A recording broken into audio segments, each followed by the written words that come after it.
welcome everybody. Thank you so much for tuning in. This is Adam from Miller's Custom Guitars and the N+1 podcast.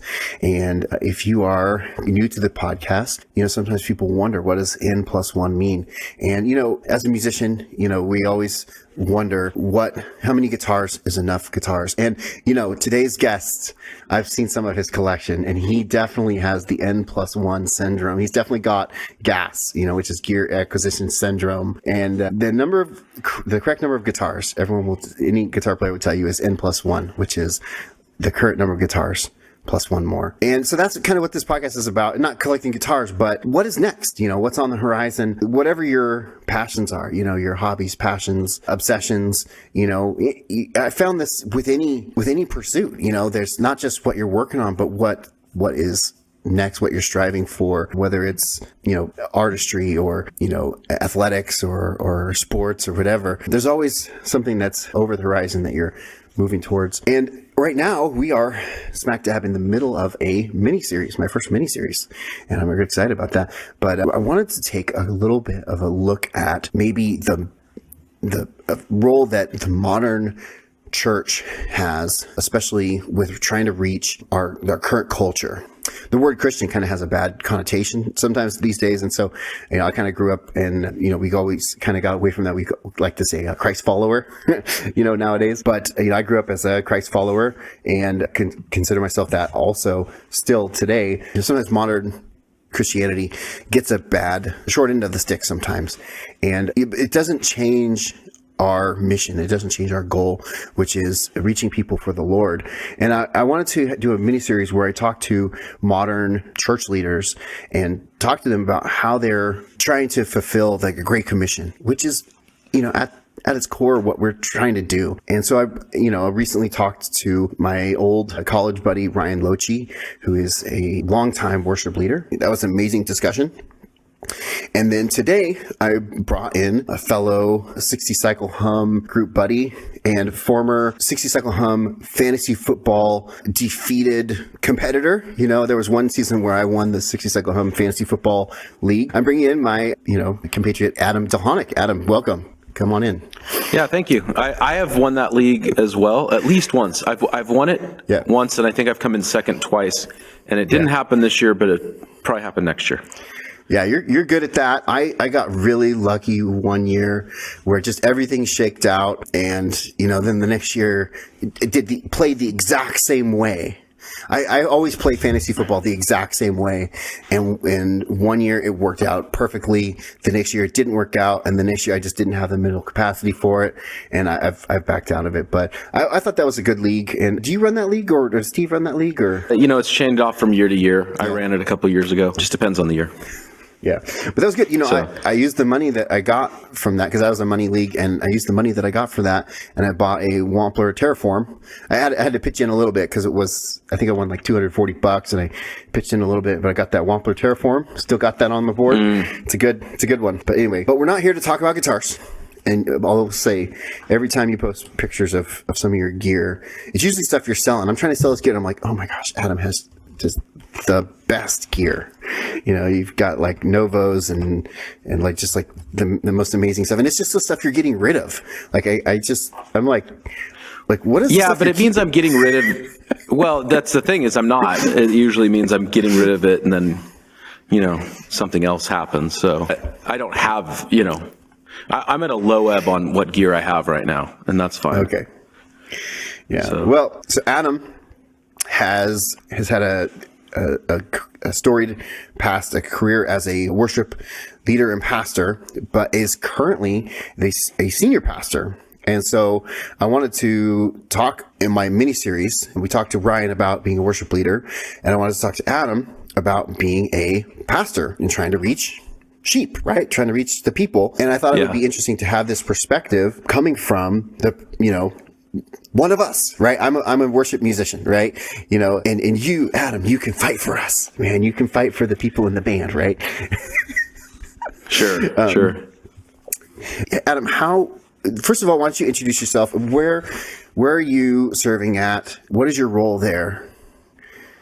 Yeah, so I'm at a church just south of Portland, Oregon, and what happens whenever you have a city is that people could be like 20 miles away and then say, "Oh, I'm in Portland," or I'm in Chicago," but they're like, an hour away. But Right. I have a Portland address at home, so we're 5 minutes south of the city of Portland. It's called Faith on Hill, and we're a neighborhood community church. We're part of a Wesleyan denomination, but we intentionally try to be. Some churches try to be like secretly part of a denomination because they're trying to pretend for some reason. We made the choice we don't hide that we're part of a denomination, but we operate in a way that if somebody moves here from Denver or somebody moves here from Seattle and they have two different church backgrounds, they could both feel comfortable coming to the church in their neighborhood. Nice. And I know exactly what you mean because I have family. My grandma lives in North Plains, and my aunt, I always thought she lived in Beaverton, but her address is actually a Portland address. So I know exactly what you mean. It's like, Portland doesn't exactly mean Portland, but I know exactly what you mean there. So, but that's a beautiful place. We were just up there for some family stuff just a month ago, and we drove up to Portland, and man, living in California, and there's some very beautiful places in California, and I consider where I live, there's lots of pretty stuff here, but man, when you get up to Oregon, holy smokes, that place is pretty. So let's talk about being a pastor a little bit. And why don't you introduce, and this is like what I like to say is describe what it means to be a pastor. And I like to say, start off like you're describing it to a 5-year-old. Like what it means to be a pastor, and you can kind of start there and you can go up, because we're mostly adults here. But what does it mean to be a pastor? And let us know, what does that mean? So the problem with that word in the American church especially is that we take 20 different things and we roll it all into this one word. And in a lot of churches in the last 30, 40 years, pastor just means anybody on staff, especially any man on staff that's on the payroll full time. And so I've been around churches, especially bigger churches, that Steve is the facilities manager, and he has no spiritual authority, no spiritual oversight. He's a good dude, but he has no spiritual role in the church. He's great at running the facility of a large campus. But because he is a male on staff, he gets called the facilities pastor. And he's a good guy and he'll pray with you, but he's not doing anything pastoral. And then there's Sally, who's leading he's overseeing all the small groups, or she's overseeing the kids ministry, or she's overseeing these different programs. But because she's she gets called the director or something else. So we have these funny things about how we lump everything into one, and the Bible doesn't use those terms. It talks about pastors, shepherds, overseers of people's souls, but it talks about elders and deacons. And so I'm an elder in our church. I oversee the church spiritually. I help shepherd the church in doctrine and in theology. I help, care for people's souls, especially in times of crisis, in times of, one of the pastor gets called hospitals, funerals, times of when I get a phone call from somebody and it's, this tragedy has happened. So we walk through people in some of those we walk with people through some of those dark places. And then we also help, sometimes we're helping people just navigate a momentary situation. We get a text that, hey, my son's having a minor surgery today, but they just want somebody in their corner praying with them. Yeah. And then just having somebody in the community who has devoted themselves in an extra way to the study of Scripture, so that when you hear something on a podcast or a YouTube video, or you're in a conversation and somebody says something that you go, wait, what's going on there? Or you read something in the Bible that you're like, I don't get that at all. That you have somebody who not only is easy access, but you have relationship with, to be able to say, what's going on there? So people, they'll come in on a Sunday morning with sometimes they'll have a random, hey, I was reading this. I didn't understand it. Can you tell me what's going on? I can take 5 minutes and say, okay, this is what that's about. And it's not, it's nothing major, but it's just a component of their spiritual development. Yeah. So what I do, to explain for a 5-year-old is I care for people's souls, and I try to help people know more about God. That's the real basic answer of what I do. I love that. And then I also oversee. Yeah, and then I also have to mow the church's lawn and do things like so that. There's like the spiritual stuff, right? But then there's, just like you said, there's administrative stuff too, and that stuff the church doesn't run if that stuff doesn't happen too. Yeah. Like I'm looking out at our parking lot, thinking I need to get the leaf blower out. And there's no class there's no class in Bible college or seminary about how to effectively run a leaf blower, but there should be. Yeah, our church is pretty progressive in that there's no staff. It's 100% volunteer ran. There's no pastor. There's a teaching team that takes turns teaching. It's 100% volunteer ran. And that literally means that if there's not a volunteer, someone doesn't volunteer to say, hey, I'll sweep. There's nothing gets swept, Yeah. So that it's really, I love the way that we do things. Are you guys like a Plymouth Brethren tradition or something like that? No, our church, we kind of had some stuff. There was another church in town that a lot of us were part of, and there was some stuff that happened, and a lot of us went our own ways, went to other churches, and then kind of refound our own thing. And yeah, they, just didn't really find things that worked for us. And yeah, it's just one of those things where we just kind of were like, hey, let's just do church a different way, where, all of every single leadership meeting is open to everybody. Literally anybody can have a vote. They're all live streamed, so you can even live stream in and have a vote. And like I said, everybody is it's pretty small. So like this, if it was 4,500 members, it might be a problem. But with a 50 to 70 person church, it works. So sure. Yeah. One of the things I revisited church history a few years ago when I was finishing my master's degree, and I came away with an appreciation for certain things that I had long been critical of in other groups. Mm-hmm. And one of them was the monks, monasteries, and the whole celibacy thing among Catholic priests. Mm-hmm. Because I had a better understanding of why they, in that moment, made the decisions that they did to go that route. Now, did it make sense over a long term? Well, for example, why the Catholic priest instituted celibacy. It had to do with there is historically in a lot of cultures a mistrust of sex and sexuality to begin with. Right. That's not uncommon in other cultures. It's a foreign concept to us, but it's not uncommon in other cultures. And so then if you couple that with a time when the church was incredibly linked to politics, and so Italian princes would pay for their brother or their third son to become a cardinal, mm-hmm. and then or the cardinal himself would have kids and then pay for them to become cardinals or bishops. And these religious political dynasties started to form. And so they said, we can't have essentially hereditary monarchies forming in the church. We need to keep nepotism from being an issue, which, by the way, in the American church, it's becoming an issue. It's becoming an issue. There are whole, there are churches, big and small, that the only way leadership transfers is if it transfers from one generation of a family to the next generation of the same family.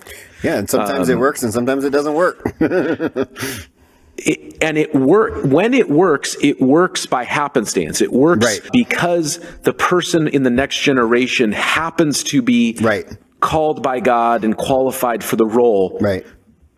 But it doesn't mean that was the best choice. It just means that they got lucky. Mm-hmm.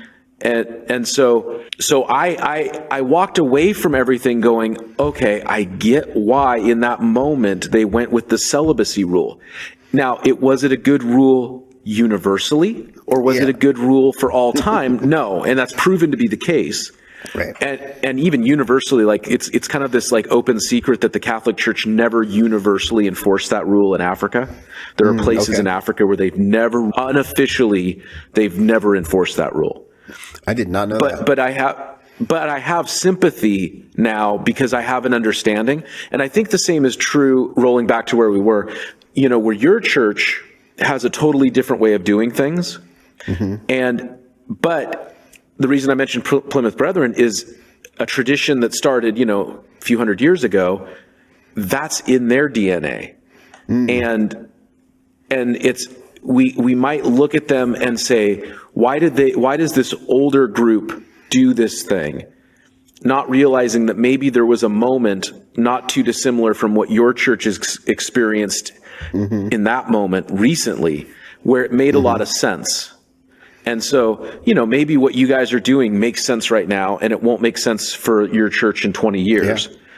And maybe what the Plymouth Brethren started made sense for them, 200 years ago, and they probably maybe should have thought about changing something up 100 years ago. I don't know. I'm not trying to make any judgment calls on anybody. I'm just saying, when you understand that there are moments where something different needs to happen, you have a lot more sympathy when you look around and start to say, what's going on over there? Well, maybe over there, they're doing what they need to do. Yeah, definitely. You're a head pastor now, and you didn't start that way. What led you down that path? How did you end up being a pastor? Nothing was intentional. I was a Christian at a young age. And so I know you had mentioned you're going to talk to somebody who did children's ministry. I'm so thankful for people that do kids' church. Oh, same. Because I had somebody... Kids church got a hold of me. My mom grew up in a non-believing home, and there was trauma, there was abuse, there was neglect, and she had neighbors that brought her to church. And she came to faith because of a kids ministry at a church. And then I grew up in the church, but I remember coming to faith because a teacher in a class just explained the good news to me. And I went home and I told my parents I wanted to become a Christian and pray. And to me, that's been valid ever since. And in fact, just the other night, I was thinking about it and I was praying, Lord, I don't know who this person was. I don't know the name of the person. I remember it being a woman, and I don't know if they're still alive, but I just asked God to bless them if they were still alive, wherever they were at. That's awesome. And so I'm thankful for that. But growing up, I was a believer. When I was 14, I was at a youth summer camp in the San Bernardino Mountains in California. Now, I grew up in Seattle, so we had driven all the way down to San Bernardino Mountains to do this youth camp for some reason. And that's a long drive. It was a long drive, very long drive. And so we were down there, and they were saying they were going to have a baptism in the swimming pool. And I was like, well, Christians get baptized. I should get baptized. So I got baptized. And I remember there was people saying I had all these spiritual enlightening experiences. And they were like, it was cloudy. And then I came up out of the water and the sun was shining down on me. And I was like, we're in California. There's not a cloud in the sky. I don't know what you're talking about, but good for you. Yeah. And then I remember kind of thinking am I not as good a Christian because I didn't have this thing? And that night, I had a divine encounter. I had the Bible sometimes describes the weight of the presence of God, especially when you read the Old Testament, when the cloud of the glory of God would appear in the temple or the tabernacle. And that's the closest I can describe what happened in that moment. And I've never had quite anything like that before or since. Right. But it changed how I viewed my faith. And so fast forward a couple years, the church I was at was going to go to Russia on a mission trip. And it was the last Sunday to sign up, and we didn't. And on the drive home, that same feeling of the Spirit of God was telling me I had to go. And so we're driving home, and I'm like, Mom and Dad, I have to go to Russia. And I was 16. And what do you do if your 16-year-old son is like, Mom and Dad, I got to go to Russia. And the signups are over. So they call the pastors. Can you still get in? Yes. Okay. So they get me in. I go. And it was there that I just knew I was supposed to serve God, and I didn't know how. I didn't know what that meant. I was playing music in terrible high school bands. Like you but do. Because we were in, because we were in Seattle, I can say that I've opened for artists that I have no right saying I've opened for. I've opened, so I opened for Pedro the Lion. Save it. We have a name drop. You can say it. That's Okay. all right. We have at the end we have a name drop section. Well, I'm going to tease that. That's only the first. I've got others. Okay. So I opened for these bands and artists that I shouldn't have. Dude, that's awesome. Yeah. That's only the first one. So anyway, I've opened for these bands and artists that I should have no business saying that I've opened for. And I thought, okay, I'll serve God through music. And then I graduated from high school, and then I got asked to go to England to be the music guy at this church in England, in Manchester, England. So cool. I'm serving God through music. And then I was there for a few years. And then while I was there, I saw that the youth in the church and in the neighborhood were being underserved. And so I wanted to help be part of it. But the youth guy, who's a good guy, but he just was trying to do things in an out of touch way. And he meant well. And so I would just get so frustrated, and I would I finally was like, Lord, either he's got to go or I got to go, because I'm just so frustrated about this. And he quit like 2 weeks later. So all of a sudden I'm a youth pastor, but I have no idea what to do. So I'm just trying to figure out how to be a youth pastor, and how do I do this? And I feel like that's common for youth pastors. Sure, and not great. Not great. I do not advise this at all, but that's what was going on. So as a youth pastor, I was worship leader, I was doing music, I was oh cool, I'm serving God, and I was going to Bible college, and then I thought, man, I am ready to go. And then God brought me back to America, and then nothing happened. Nobody wanted me for anything for several years. And I got a job that was unimpressive, and I'm just working this unimpressive job. Nobody wanted me to do anything. Like, I would occasionally get thrown a bone and get asked to lead worship somewhere or preach somewhere, but it was few and far between. And it was, you hear about like these guys who'd Moses out in the wilderness, people in these times of waiting in the Bible. Mm-hmm. That was what was going on in my life.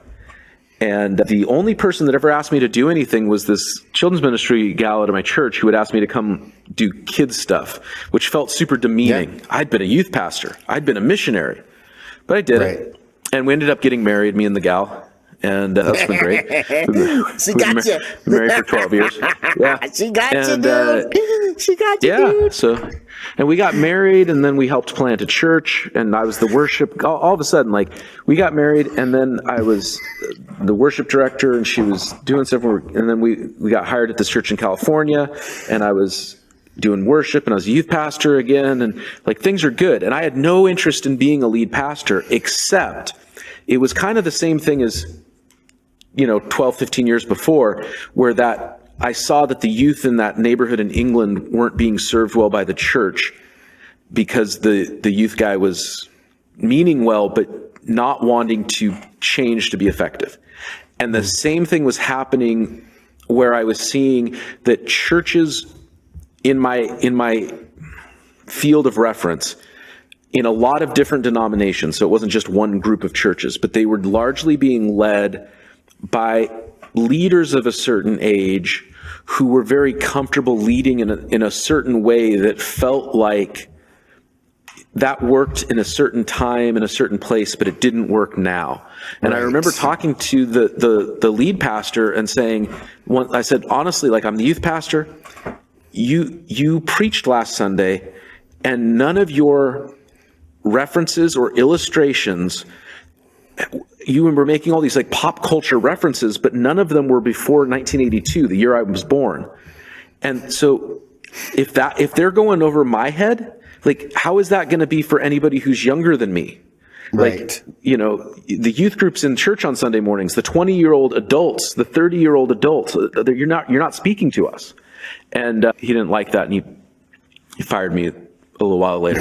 So then, all of a sudden it's such a shame that people can't receive that input, like these are the people that are in church trying to hear the word of God, it is a shame that the ironic thing, and this is the danger though, is they didn't start that way. So Right. when he was the founding pastor, so when he had started the church in 91, he was the young guy. He had been in this punk rock band that like had a huge underground following in the West Coast. To this day, like I've met people who were like into that band, and if I like name dropped it, it would be like impressive to them. Yeah. And they would play these underground warehouse shows and have like 2,000 people show up, and nobody knew who they were except this, underground punk scene. And so he didn't start out that way. But what happens if you make your whole thing about being the young or the fresh or the hip thing, you never stay that way. And if your whole thing is about being young, then you think you know what you're doing, and you don't. It's harder to age gracefully. So if you don't make your thing about that, which I'm trying not to as I get older, I'm trying not to make my whole thing be about that, so that I can be more accepting. Like I'm always on the lookout. Who's 20 years younger than me, and who's going to do something very different than me? Right. Because I need somebody around who's just going to think differently and do some things differently. And they're going to be very awkward, and they're going to make mistakes, and they're going to do some things wrong, just like I did 20 years ago. But I'm trying not to forget that 20 years ago, I did all those things, and somebody had a lot of grace for me. Yeah. So that's actually why I became a lead pastor, was because I made the decision that I could go be the worship pastor at another church and have the same situation. Just because of my age, I kind of did the math on the back of a napkin and said, we are 5 to 10 years from the majority of that age group retiring. Mm-hmm. And COVID, for some, it sped it up, but for others, it pushed it back. And so I said, I could go be the worship pastor at all these churches that still have a 57 to 67-year-old leader. And there's nothing wrong with being older, except if you are refusing to change. And it looks like this. So like, I have a friend who I think is a wonderful man. And he retired as a lead pastor and became a pastor of care and counseling at a bigger church. But he referred to all of the other staff members who were in their mid-30s to mid-40s as the kid pastors. And I called him on it. I said, those are grown people. Those are women and men who, they're not as old as you. They don't have your experience, but they're grown adults. You're not kids, but you're demeaning them by calling them that. And he didn't see it that way, because he was just thinking, oh, they're just kids. Well, no, they're not. And I've heard stories of worship leaders in churches who the pastor is, again, 57 to 67, and then trying to tell a 27-year-old or a 32-year-old, oh, this is what young people like. Well, how do you know? I would ask the 27-year-old, not always, because you do get old souls who have no idea what, there's always like, there are churches who will have like that one 17-year-old that's weird and likes to go where there's like a bunch of grandmas and loves choral music and is just happy as a clam at grandma's church. Yeah. And then they'll hold up, we were reaching young people with our one weirdo 17-year-old. But that's the exception, right? That's not the rule. It is. And you have to be able to process, like, I'm talking about 27-year-olds and 35-year-olds who are not the exception. They're reflective of the general state of their generation. Yeah. So I'm not going to tell somebody said, a teenage kid say, well, what do you think of my hair? And I said, you don't want to ask me. I'm 40 years old. Who cares what I think? If you think it's cool, go for it, man. Yeah, nice. You mentioned that experience that you had around your baptism, and I remember feeling experience of kind of similar to that. I was in Mexico. We were doing like some mission trip or something to Mexico, like you do, and I just remember we were doing a communion, and it was like a down and dirty Mexico communion. So we had hot dog buns that we're dipping into Kool-Aid, right? Okay. So this is like the Mexico communion. This isn't like the church communion, right? There's not even grape juice. There's no unleavened bread. This is hot dog buns dipped into Kool-Aid.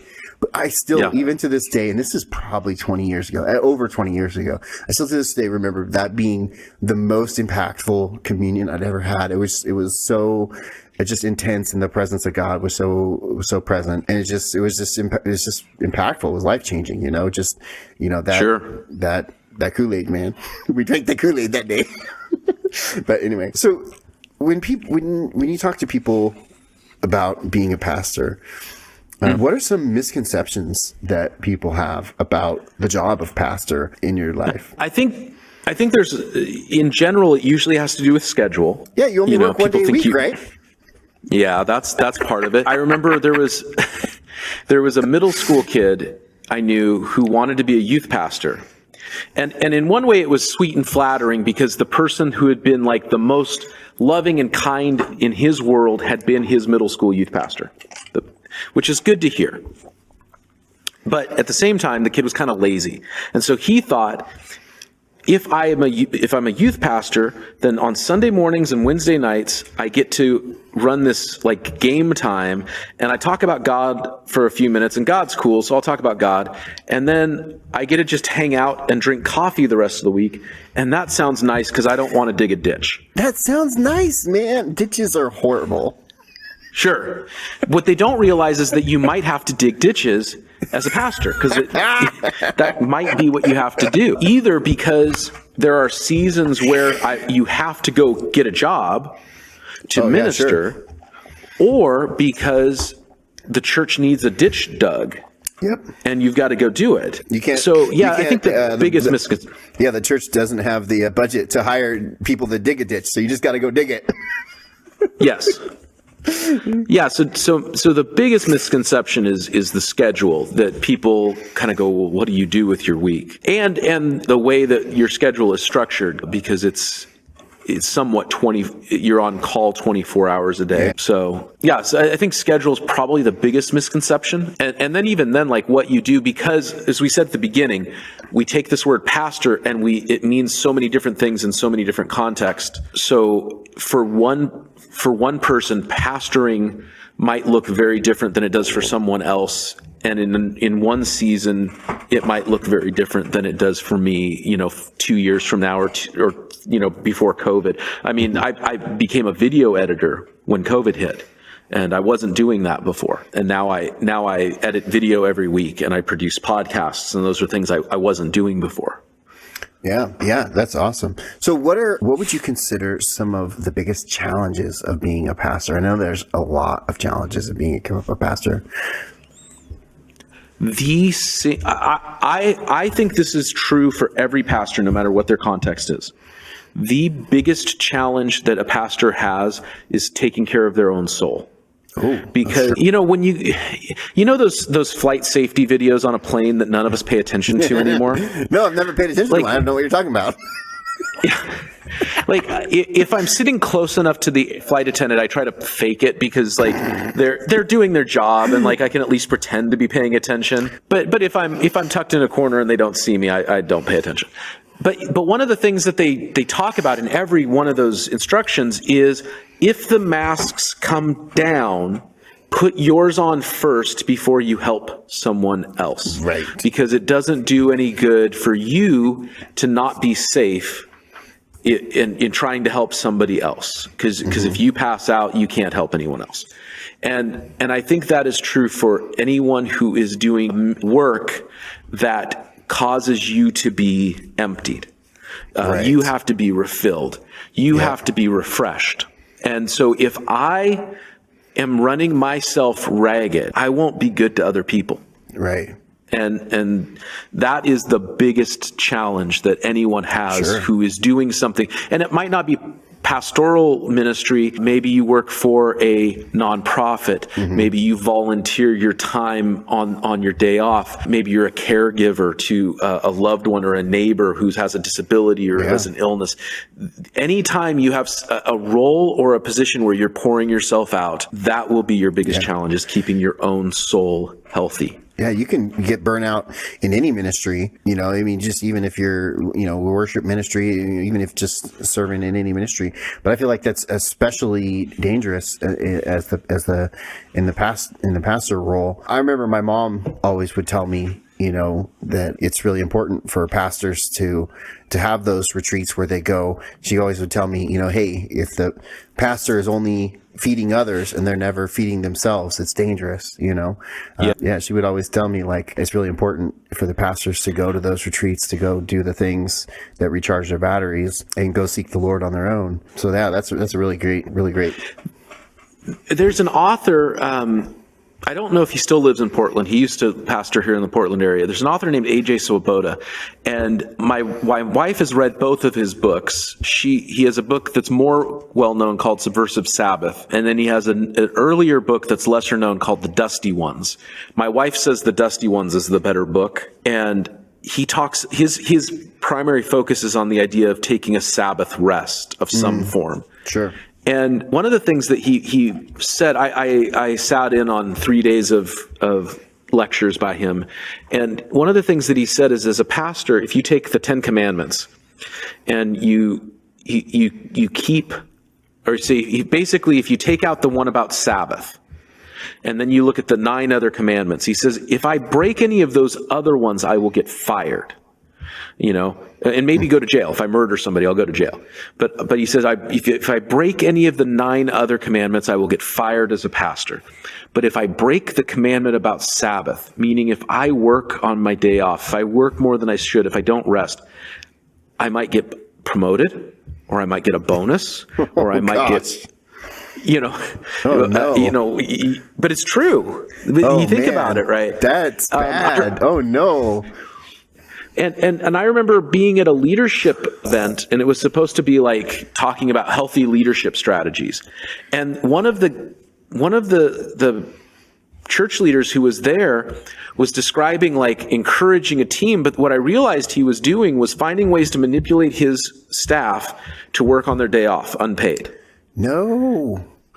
Yeah, and I was sitting there going, "Oh, that's terrible. That's so horrible." No. But oh my gosh. He was so positive and winsome and, uplifting in his way he described everything that you're going, "Oh man, he's such an encourager and he's a cheerleader for his team and he's so positive." And then you realize, wait. No, he's getting his staff to work on their day off unpaid. And they're living out what A.J. Swoboda was saying. They're breaking the command of the Sabbath. And I'm not saying that Christians are bound by the Old Testament law. Right. I'm just speaking in terms of principle. Mm-hmm. They're breaking the command about the Sabbath, and they're getting rewarded for it. But if they break any of the other 9 of the 10 commandments, they'll get fired. And I think there's something to that. If you don't guard your own soul. And what ends up happening, especially in these high capacity ministries, is there are individuals. My Bible college roommate is now a mega church pastor with multi-site church in multiple states. And I chuckle because he's in another state, but he's got a campus here in my city. And he is a high capacity individual. He's a very unique person. Most people aren't that. So he can burn through staff members, but he'll keep going. Yeah. And he doesn't mean to. He's not malicious, but that's how it works out. Yeah. So anyway, I think that's the biggest challenge for anyone who's doing anything where you're giving of yourself, is not taking care of your own soul. So I feel like this is such an easy question for any pastor, which is, what about doing this whole thing, what fills your bucket? Why do you do it?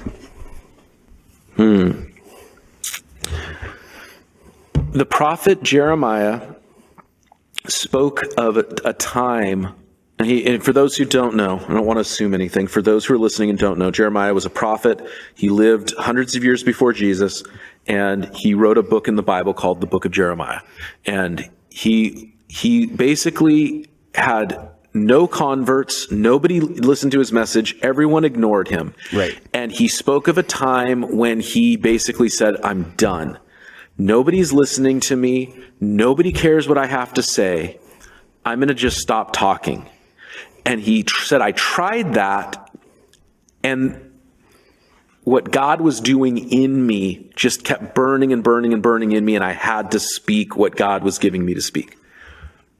So I think there is an element of that where if you're called of God to do a specific thing, then you have to do that thing. And for me, it's teaching the Bible, trying to connect people towards Jesus.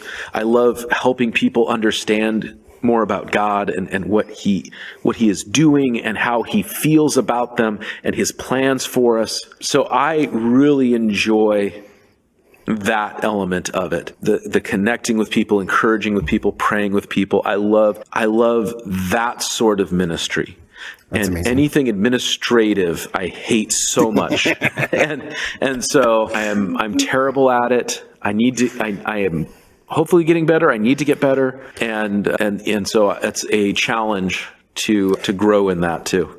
I feel like a good part of being a huge part of being a good leader is to know what your weaknesses are and to account for them, and maybe put people in place that can, take up some of the slack for your weaknesses so you can focus on your strengths, and because, it's like, hey, I've acknowledged this is a place of weakness in myself. I'll do the best I can. And I'm going to hire or, find people that are good at that and put them in places where they can take up the slack. So do that. Yeah, we try to as much as you can, but that's just the reality of being in a smaller church, and right, sure. Yeah. Sometimes it's just. But that's awesome. That's a great answer, man. So this is a question that is sometimes I don't really feel is fair to ask sometimes with church people, but because I know that sometimes it comes with a lot of pain. But have you had any notable bad experiences during your time as a pastor? Yes, and I don't mind talking about it. Talk about? Yeah, okay. I'll preface it by saying this. I don't mind talking about how I've been hurt in the church. And I really want to be honest, because I think when I talk about it, it gives freedom and safety for others to be open and honest about if and when they've been hurt in the church. And something that I talk about live and in person and on our online podcasts and everything else is if somebody, especially locally, has been hurt by a church or a pastor or somebody, and they just need to yell at a pastor, I'm fine if they just say, I need to yell at a pastor and you don't get to defend yourself and it wasn't even you. I'm fine with that. I can live with that. So I don't mind sharing. I also think that what happens though is we have it's very popular right now to talk about all of the warts of the church without acknowledging the good. And that's the only hesitation I have is that I never want to be dishonest, but I always want to be careful that in being honest, I don't unintentionally become dishonest by only sharing the bad. So, but yeah, I mean, the reality of being a pastor is if somebody is friendly with you or your wife, or if their kids are friends with your kids, and then they decide that they want to leave the church for whatever reason, more often than not, they will just ghost. And then you never hear from them again, and your kids go, hey, want to go play at their house? Sorry, they don't go to the church anymore. Your wife feels... Your spouse, because there's women who have this with their husbands, their husband, same thing. So the spouse of the minister feels safe connecting with this person in the church, and then let's say that their husband gets mad at me, and so they leave the church, and my wife's going, hey, that's like the one gal I felt safe being kind of open with, or something else, it just kind of that's just a reality of it. Yep. Yeah. You get that kind of thing. I've been lied about, Adam kicked me out of the church. Well, this is one of the things I love about emails is that there's paper trail. So I've been able to prove, no, I didn't.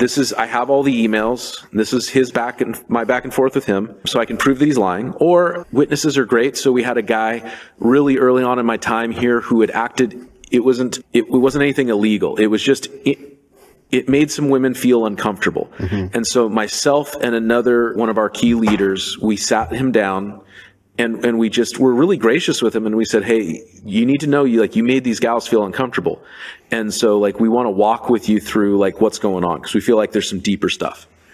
And he had no interest. So they leave, and then tells everybody that we kicked him out. And it was like, we didn't. We specifically said we weren't kicking him out. But because I had that other guy with me, I had somebody else to say, no, I was there. Adam didn't kick him out, Yeah.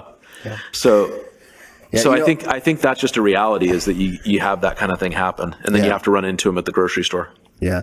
We can, I have that exact pain of, that you mentioned about when you leave a church and you basically, feel like you lose all your friends, because we left a church, I don't know, 3 or 4 years ago.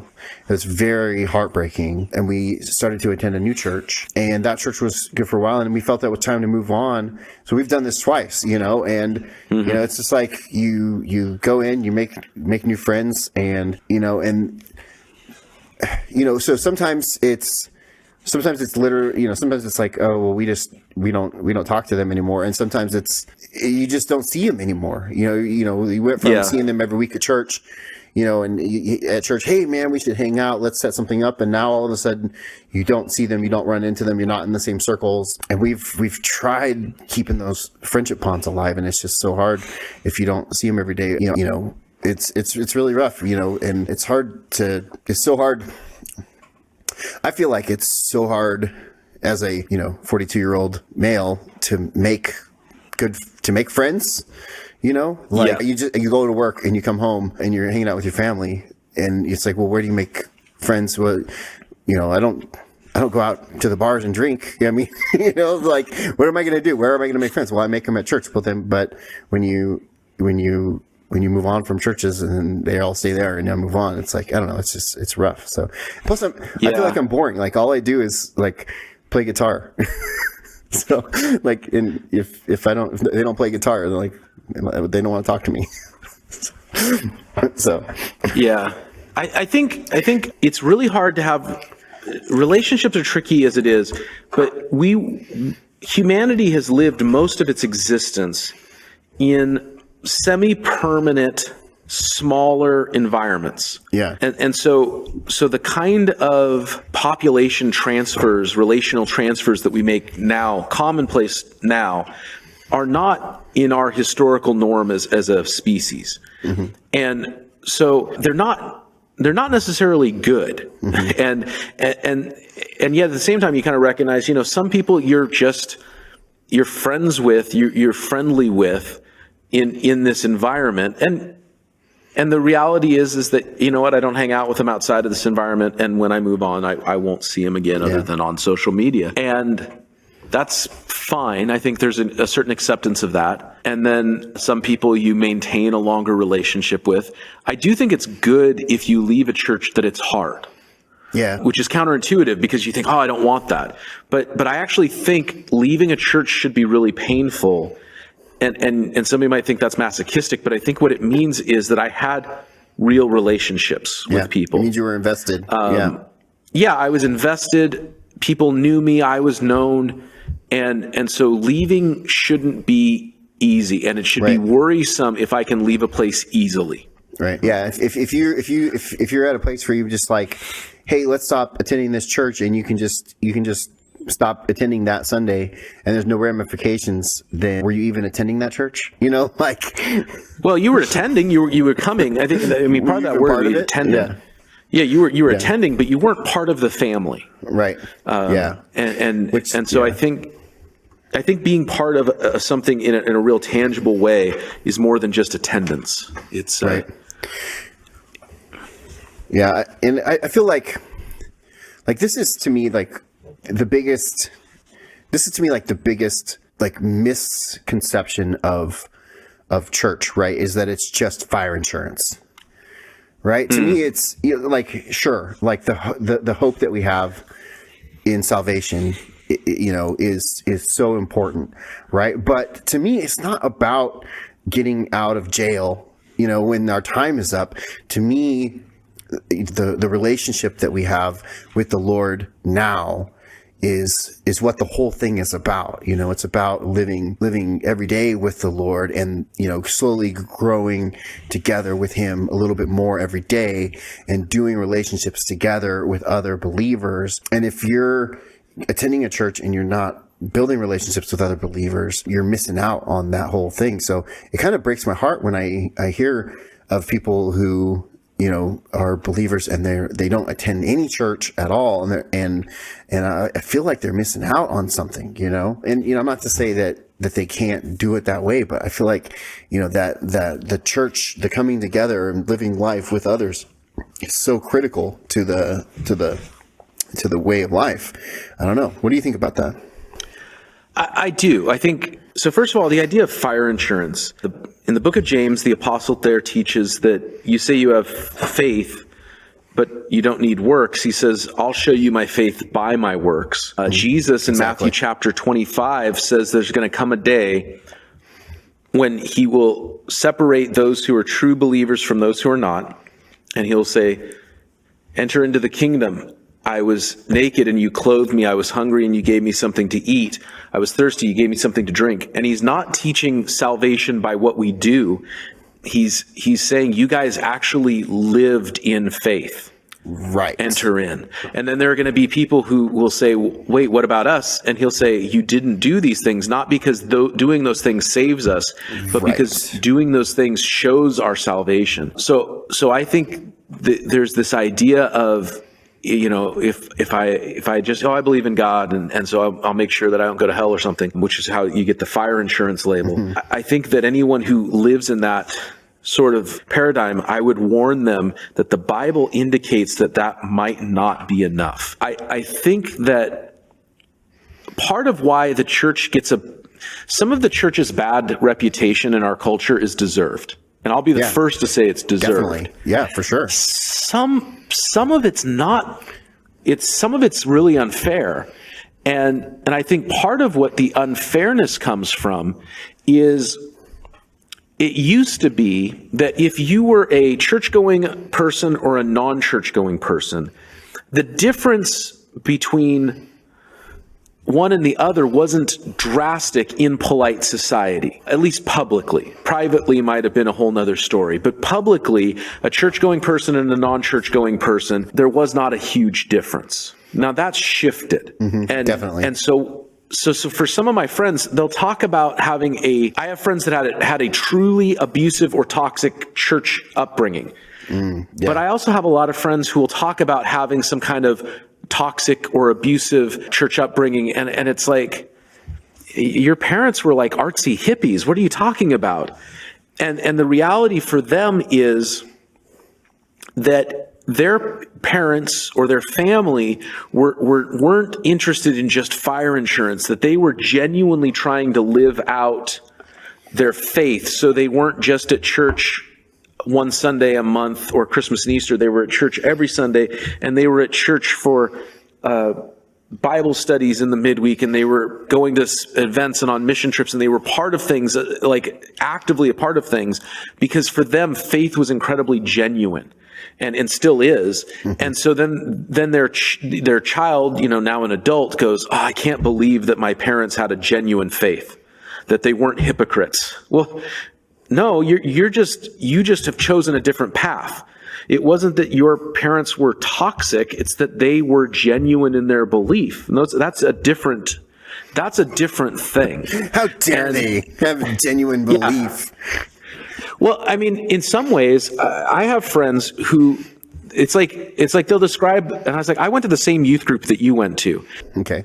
And they'll describe something very different than what I experienced. Okay. Now, I grant that everybody can have a different experience, you know, based on different factors. I wasn't a woman in that, or a girl in that youth group. Yeah. I grant that could be a very different situation. For sure. All those acknowledgements. I was a white kid in a youth group. Maybe that would be different. Yeah. Although our youth pastor was not white himself. In fact, several years ago, The Stranger, which is the local alternative newspaper in Seattle area, heard that this church was doing ethnic night and assumed it was a white evangelical church where they were going to like have the kids dress up in like racial stereotypes or something.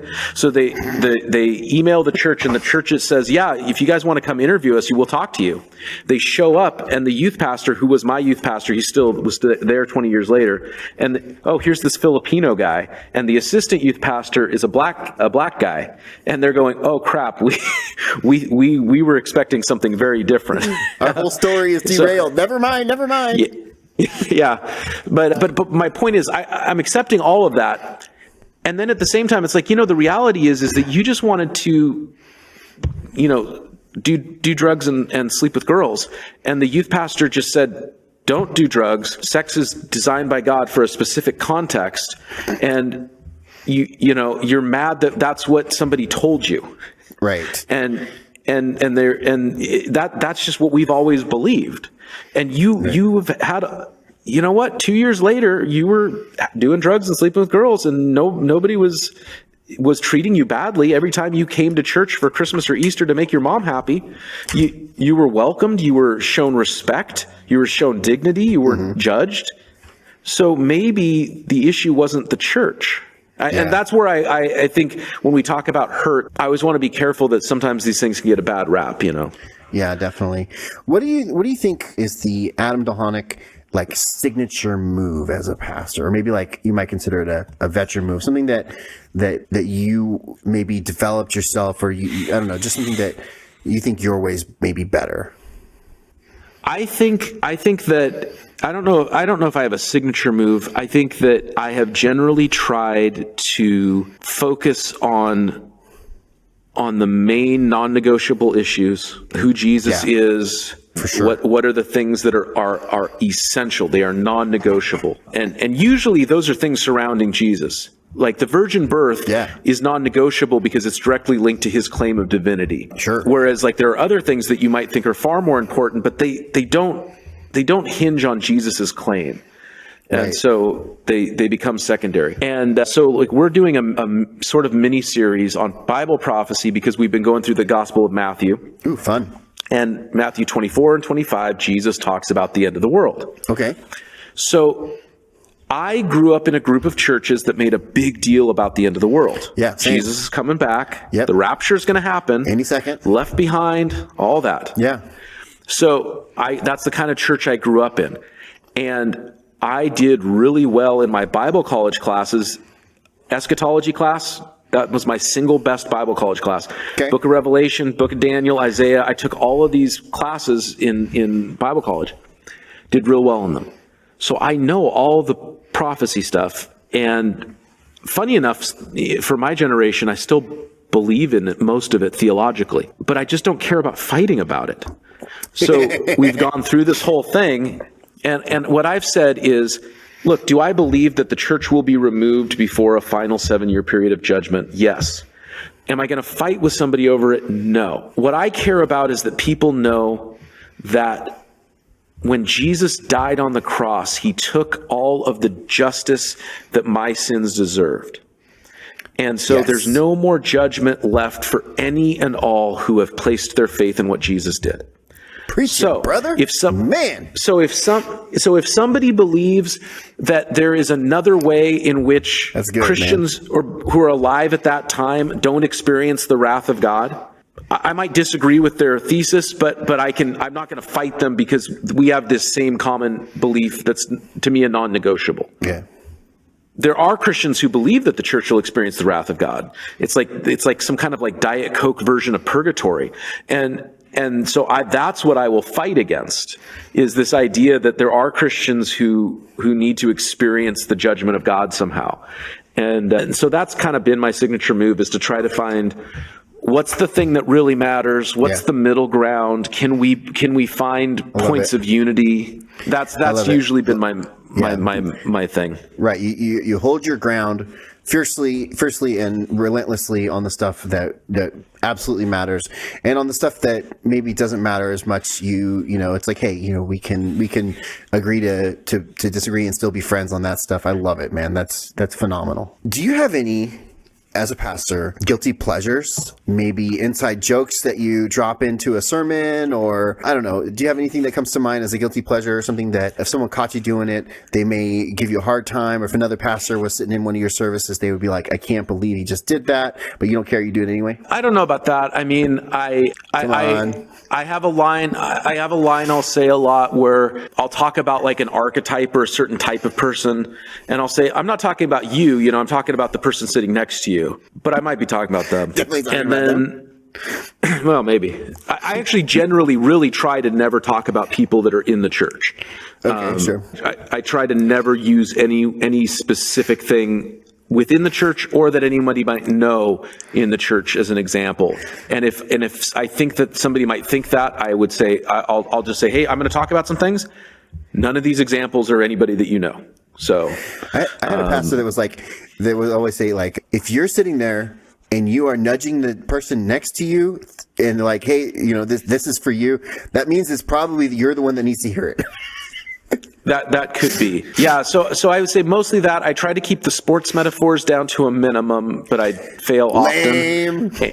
Lame. And then, keep those sport metaphors in, man. Well, sure, for me and for you, but for a lot of other people, it's not as connecting. And, how mad are you that Russell Wilson went to Denver? Not mad at all. I know that you we're Seahawks fans, right? Yeah. No, right? I'm very happy with Seahawks fan. I am, and I'm very happy with how things have worked out. So. I know he's my all-time favorite Seahawk, but I feel like it was time for him to move on, and I don't know. I just felt like it was time, but. Yeah, it was time. My all-time favorite Seahawk is John Ryan because of the trick play. Wasn't he the punter? Yes. Wasn't he the punter? And he had the trick. Yes, he had the trick play in the Green Bay NFC Championship game that got us ahead to get into the second Super Bowl. And he made this weird, horrified face as he threw the ball, and I love it. And he owns the Portland Pickles, which is a college amateur team. It's a lot of fun to go to their games in the summer. Yeah, so, I love the Hasselback Alexander Seahawks. That was my jam. I love that version of the Seahawks. I'll say this, in my wilderness years between pastoral ministry, I was assistant manager at a grocery store where the Hasselbacks shopped while he was the quarterback. And they were the nicest people. Amazing. I met some other local sports people who were not, I wouldn't say the same about. Oh, yeah. But they were genuinely good people. One of my favorite sports moments, and it sucks because it actually ended up losing, but one of my favorite sports moments of all time is we want the ball and we're going to score. And he threw an interception right after that. But I love Matt Hasselback's hubris in that. He leans into the ref's mic, we want the ball and we're going to score. And I'm like, yeah! And then interception. Ran back for a touchdown. It's like, man. It's true, but I appreciate him. I'm a fan, so. Anyway, get back to you mentioned sports. I wanted to mention that I knew you were a Seahawks fan, but I wanted to mention that. Hey guys, thank you so much for listening to the show. I just wanted to take a quick break to let you know that this episode of the N+1 podcast has been brought to you by Holiday Cheer. That's right. This episode is coming out in the middle of December, which means it's holiday season. And whatever holidays you celebrate, I wish you a merry, happy holiday season. I wish you a Merry Christmas, Happy Hanukkah, Happy Kwanzaa, whatever it is. I just want you to be happy. I want you and your family to have a good time. I want you to be blessed. I just want this time of year to be a happy one for you and your loved ones. This is a great time of year, and I just hope you have a good one. Just a quick announcement. Christmas is coming up, and I am going to take a couple weeks off of uploading episodes. I'm still going to be making content, but the week of Christmas, the week of New Year's, I'm going to take off of episodes, so you can expect that. We'll keep making episodes, keep recording episodes. Hopefully we'll have a couple backlog for the launch of the new year. As always, I wanted to encourage you, if you haven't done so yet, to make sure that you like or favorite or subscribe. If you're watching on YouTube, just click the subscribe button. Hey, it's one click, it doesn't hurt you, and it helps me a lot. It helps me to grow my show, grow the numbers. And if you're listening on Stitcher or Apple Podcasts or however you're listening, if you're listening to an audio podcast, if you click follow and you give one of the episodes a heart or a thumbs up, that really helps the show. And also, if you're listening, if you wanted to give us a review, like in Apple Podcasts, that would really help to grow the show. We would really appreciate that. Anyway, that's enough from me. We're going to get you back to the show. Thanks so much. Until next time. Thanks, guys. What is, as your time as a pastor, what has been your favorite moment, or maybe your best moment, or maybe something you look back at and you just think, man, that was just so good, or it's just a time that was just like, man, that was awesome. Something, maybe an event you planned that went really well, or maybe there was a time where, I don't know, a bunch of people got saved, or I don't know, just something that was really impactful. Does something come to mind? Youth camps always come to mind. Give me a youth camp, man. Youth camps have always been ones that would come to mind. I remember the first one I ever did, and for several years when we were in the Bay Area, we ran kind of a regional one for churches in our group in the Bay Area. So those come to mind for sure. Mission trips to Mexico come to mind as well. So I always think of those things. But the best single moment I've ever had, one of the best, was summer of 2021. And we have a fellow him and his then girlfriend started coming to the church, and they're in their mid 60s at the time. And they had just kind of become Christians. And they became Christians. After a couple years, we got them married, and they're kind of just figuring things out. And they're in their mid 60s trying to figure out what it was to be a Christian after decades of sin and just misery in their lives. So he says, I need to get baptized. But because of some health issues, he can't get in a baptismal. So we're doing outdoor church, which started in 2020 out of necessity, but we've started doing it every summer out of just liking it. And so we said, well, we're doing outdoor church. So I was nice and made sure it was warm water, but we bucket challenged him. And I dumped a bucket of water over him as he sat in a metal chair. And he's with the Lord now, but there was a retired Methodist pastor who came to our church, and he was in his late 80s, and he couldn't get out to the field with his knees. And so he would sit in his car with the window down to listen to the service.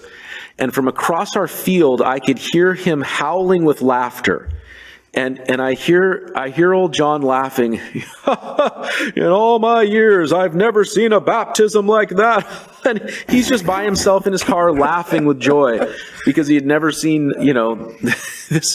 this older gentleman get dunked with water like this guy had. Nice. And that one always stands out to me just because it was if the baptism had been all that had happened, that would have been wonderful in and of itself. But then to see the joy in other people's lives as they experienced it was wonderful. That's amazing. That's wonderful. Okay, so let's say someone wants to be a pastor, okay, and they're maybe trying to get into it, or they're just starting out. Do you have what kind of advice would you give to someone that is trying to start out as a pastor or wants to get into being a pastor? Make sure that you are employable outside of that is the biggest piece of advice I would give you and I would give you that for 3 reasons.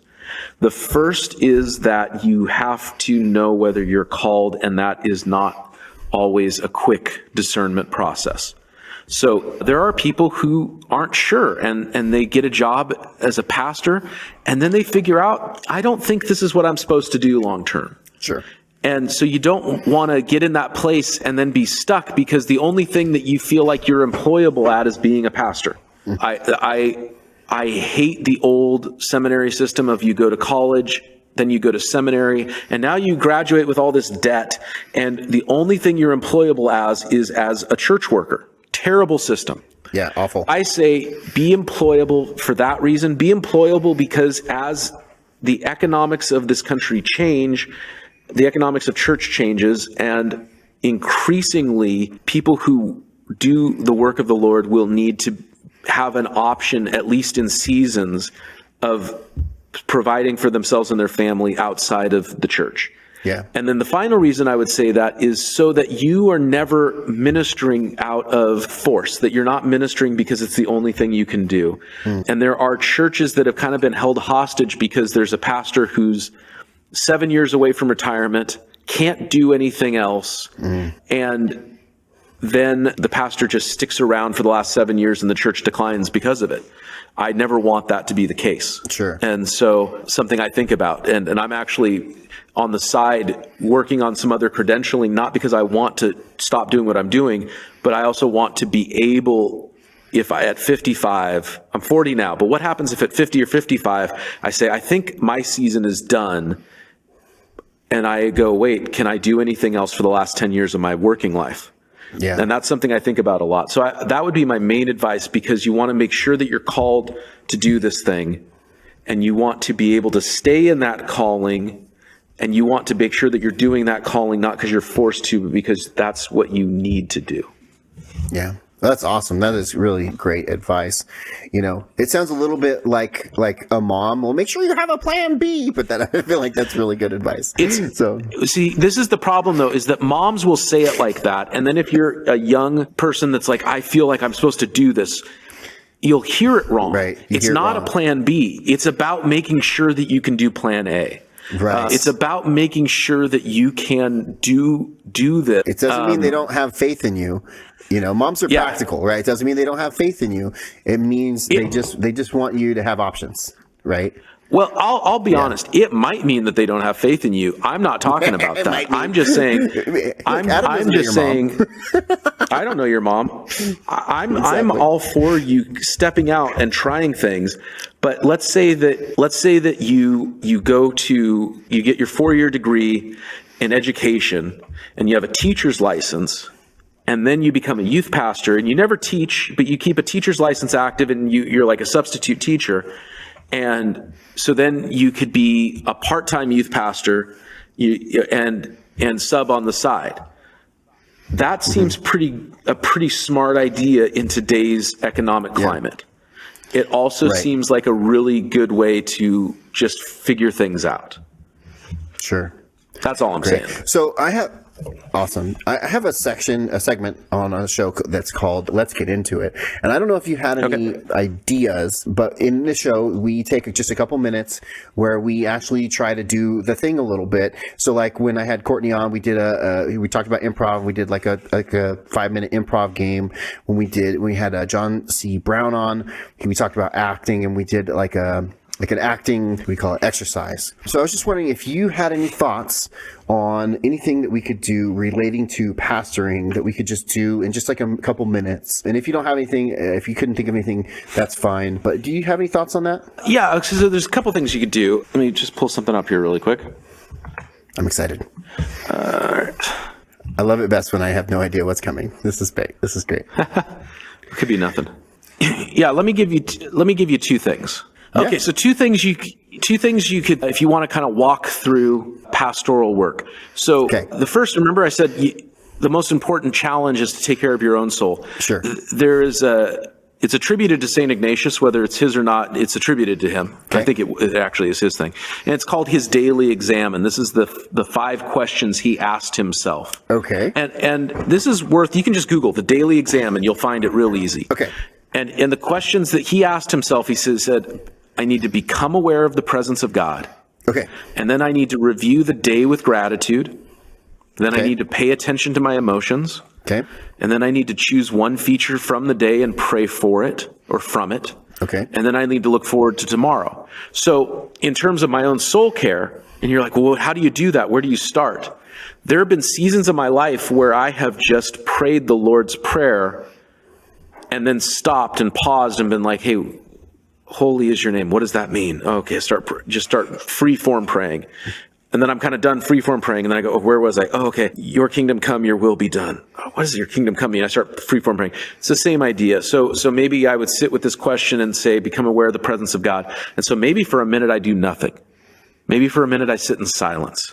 Okay. And then maybe I start asking, Lord, can you make me aware of your presence? Can you fill me with the Holy Spirit? Can you show me in some way that you're here with me? And then review the day with gratitude. So you just start going over your day if it's the end of the day, or maybe if it's, the morning, you could go over kind of where you've been, the previous day or the previous week. I feel like I struggle with gratitude a lot, so that'll be good for me.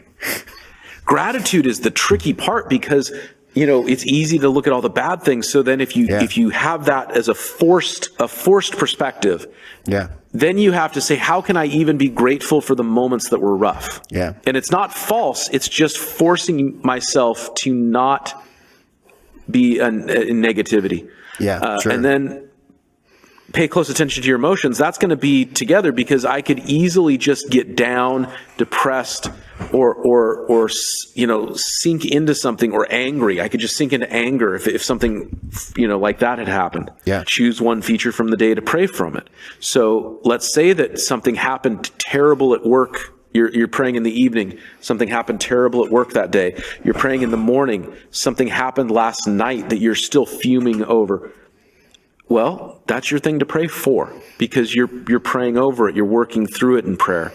You're not just randomly praying, God bless Sally and bless my dog, and I hope it's a nice day, and give us all happy thoughts. You're actually having to work through some stuff with God in prayer. And then look forward to tomorrow, or look forward to the day ahead, and then you could start to pray through. I've got this meeting today. Can you give me wisdom for it? I have these 3 things that need to get, help me to accomplish these things well. These are things that every person simple steps that every person could bring as a practice, a spiritual discipline into their lives, and help as a way to give framework to taking care of their souls. That's awesome. So that's, and then once you've kind of prayed through things, then you could take, I'll give you, one of the things that I find is people, when they read their Bible, okay, they don't know how to do it. And I don't mean like they don't know how to read. No. But where do I start? What do I read? Yeah. What do I study? How do I do this? Yeah, exactly. And first of all, I would recommend that everybody start with the Gospels, Matthew, Mark, Luke, or John. Yeah. Then go to the book of Acts, because it tells the story of Jesus. Yeah, and you can get to the others. Unlike, you think, well, start at Genesis, it's the very beginning. No, start with Matthew, Mark, Luke, or John. That being said, there is a process. There's different names for it, but inductive Bible study is a real common name for it. I forget the other. There's another term for it too, but observation, interpretation, application. Matthew 28:16. The 11 disciples went up to Galilee, to the mountain where Jesus told them to go. Okay, observation. Hey, there's only 11. Why is that? Oh, Judas is gone. They went to Galilee. Okay, so they've left wherever they were, which I know to be Jerusalem, and they've gone to Galilee to a mountain. And Jesus told them to go there. So I'm observing that they are being obedient. Okay. And a lot of people skip this step. They want to go just to application or interpretation because, but if you don't observe stuff, then you'll miss, hey, they're on a mountain. They went to Galilee. You might go immediately to Jesus told them to go there and skip over 11 disciples, or where they went to. Mm-hmm. Then you go to interpretation. Hey, where is the interpretation on this? Well, maybe there isn't as much on this verse, for some verses, you have to get through, like verse 18, where Jesus says, all authority in heaven and earth has been given to me. That might require more interpretation than verse 16 does. But once you have your interpretation, you've observed, you've interpreted as best you can, then you find your application. And everybody wants to skip to that final step. Yeah. Hey, I want to apply this to my life. But if you just skip to application, maybe you'll get it right, but you could easily get it wrong. And if your process is bad, you'll just make it say whatever you want it to say. Yeah, definitely. We're not in the business of that. Yeah. So here I'm going to observe 11 disciples who went to interpret. Well, there's not much to interpret here other than that they had, left and they'd gone to where Jesus told them to go. What's the application? Well, okay, Jesus had given them instructions and they were doing it. And they don't seem to know everything. And verse 17 says that when they saw him, they worshiped him, but some doubted. Okay, so there's still stuff going on. They don't have it all figured out, but they're at least there. They've all gone to where Jesus told them to go. So I can take some application in my life. I don't have it all figured out. There are moments where I don't get it all right, but I need to go in the general direction that I've been told by God to go. Observation, interpretation, application. Awesome. And I think if you take spiritual disciplines, prayer, worship, fasting, giving, generosity, all of these things that are spiritual disciplines, and then you combine them with just a real basic understanding of studying the Word of God. I think those two things will pay off huge in the life of Christians. And a lot of Christians just never taught how to do any of those things. Yeah. For various reasons. Awesome. Well, those are great tips. Thank you so much for walking us through that. We're going to get to the last question, which is the point of the show, N+1. So Adam, what is up next? What is on the horizon for you in your ministry? Do you have anything that you guys are planning? What do you think? What's coming up? We are not a big events church. Okay. We're real chill that way. Although we do have sides giving this weekend, which is fun. Oh, that's fun. It's just a church lunch, but everybody, instead of doing anything big, we'll have stuff for like turkey sandwiches, and then people bring either their favorite family classic side dish, or if there's like something new they've been wanting to try out, but they don't want to bring it to the family Thanksgiving without testing it first, we can be their guinea pigs. I knew exactly what this was. As soon as I've never heard of this, but as soon as you said sides giving, I knew exactly what it was, and I'm in. I'm driving up to Portland. Yeah. We did it in the before times, before COVID, and it was great. And we're bringing it back this year. The first one since COVID? Oh, wow. Amazing. Yeah. So we're doing that, and that's good. But do you have any long-term goals or anything, something that you've been hoping for or wishing for as far as your ministry? Real excited that we're getting we're just put in dates for next summer for our first mission trip since COVID. Ooh. Real excited to get that going again. Amazing. And we'll be heading back down to Mexico. Yeah, we'll be down in Rosarito, Mexico next summer. Amazing. And so thankful for that. And then personally, I just got appointed to the board of ministry for our conference of churches here in Washington, Oregon. So I'm on the board that handles credentialing for women and men who are commissioned, licensed, and then for men who are ordained for different ministries and roles in our churches.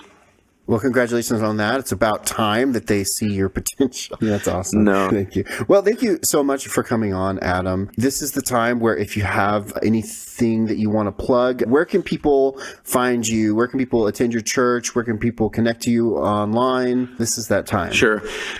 Yeah, so if you live in the southeast Portland, North Clackamas County area, you're welcome to come check us out at faithonhill.com. If you just want to hear any of our podcasts, we have our Sunday mornings. And then we have 3 podcasts. We have the 20-minute Bible study, which is meant for commutes. And so it's 20 minutes long. It's currently going through 2 Samuel. And then the Starting Points podcast, which is just kind of overviews of books of the Bible, Genesis through Revelation, and just meant for people that are just starting to study the Bible for the first time. And a long-form conversational podcast that gets released periodically called Talk About Anything, which is a lot like this one. Nice. And all of those are available on Apple Podcasts and Spotify. You just have to search Faith on Hill. Not Faith Hill, not Faith on the Hill, Faith on Hill, because we're on Hill Road, that's why. And so Faith on Hill, and then on social media, Facebook and Instagram, we're at Faith on Hill, and there's video versions on our website and on our Facebook as well. Awesome. And then if they wanted to follow you on Instagram or Facebook, or you just want them to follow you there on Faith on Hill? Yeah, they can. I mean, my Instagram is at Adam Dolhanyk, ADAMDOLHANYK. I don't post a lot about guitar stuff anymore. It's mostly, food or sports or my kids or something. But nice. Yeah, mostly, I mean, I'm pretty boring. I just play acoustic guitar at church these days, and so you can only post so many pictures of your acoustic guitar and have it be interesting. But it's very simple these days. Yeah. Nice. But we're gonna ask the silly questions, and we're gonna get you out of here. But I was gonna say one joke is that we can tell you're a pastor because you definitely went long today.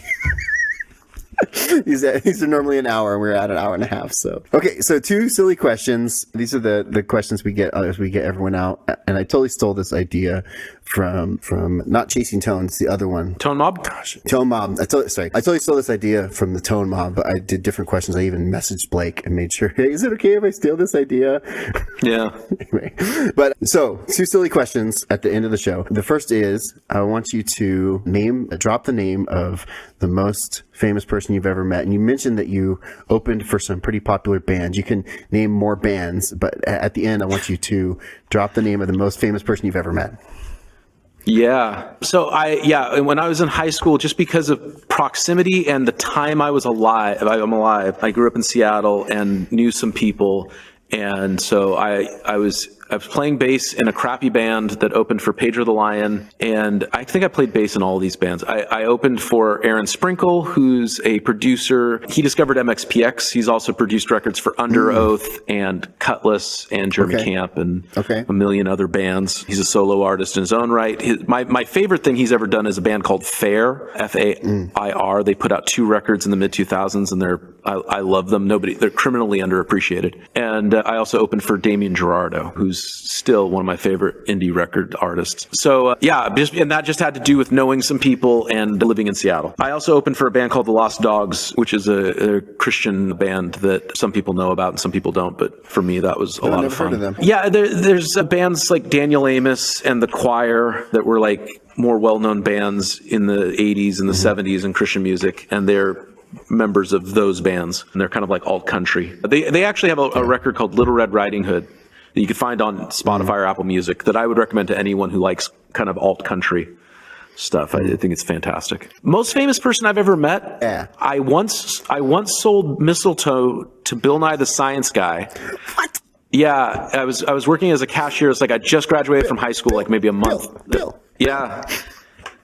I just graduated from high school, 6 months earlier, and I was working as a cashier at a grocery store in Seattle, and he came in, bought some mistletoe, and kind of explained different varieties of mistletoe. And one time I was at a pastor's conference, and a golf cart, I was just standing there in this conference ground, and this golf cart pulled around the corner, and in my head I thought it was Billy Graham. And Chuck Smith, who's another well-known pastor, was driving the golf cart. And it really was Chuck Smith, but it wasn't Billy Graham. It was his son, Franklin. And Franklin goes, "Hi." And I go, "Hi." And then they drive on by me, and I was like, that was weird. So I guess I've met him. He's pretty famous. Nice. But Bill Nye the Science Guy is pretty cool. All right. Name drop card. There's your name and drop card. Okay. And then the last question, and we'll get you out of here. And once again, thank you so much for your time. What is, in your opinion, the all-time greatest cartoon theme song? Oh, that is tough. That is a hard question. I know, right? That is, oh man, that is a ridiculously hard question. It's not that hard, man. It really is. I mean, I think in a lot of, there's a couple. There's a short list, but there's so many good cartoon theme songs. I know, there's man. so many good ones. This is why I'm asking the question. I mean, I'm making a list. I mean, I think in some ways it's this like battle between G.I. Joe and Transformers, but DuckTales is also up there. You got to pick one though. X-Men? I know that X-Men's really iconic and a lot of people love it, but I don't. I recognize how iconic it is. It never I hear it and I recognize it, but it's not like for me, a great cartoon theme song had to have words. Generally speaking, it had to have words. See, I don't exactly agree, because one of my all-time favorites is Gargoyles, which didn't really have singable words. That's fair. It's just the melody was so iconic, and how they had the dude climbing in time. Yes. Anyway. Yeah, I think it just had to do with singability. DuckTales is pretty good for singability, man. Yeah, DuckTales would be up there. I think I'd probably just go with Transformers. Okay, we got one. Although Dark Horse, there's Mask, which was an underrated 80s TV show. Mask? And that had a really good. Yeah, I'm going to put Mask. Okay, we're going for Mask. Put it on the board. Okay. Yeah. Okay, we went over time, but Adam, thank you so much for your time. You've been amazing. It's been great catching up, and I would just say thank you so much for your time. And follow Adam on the Instagram. What was it? Faith on Hill, right? Faith on Hill. Yep. Faith on Hill. You can follow him there. And until next time, guys, don't be a jerk.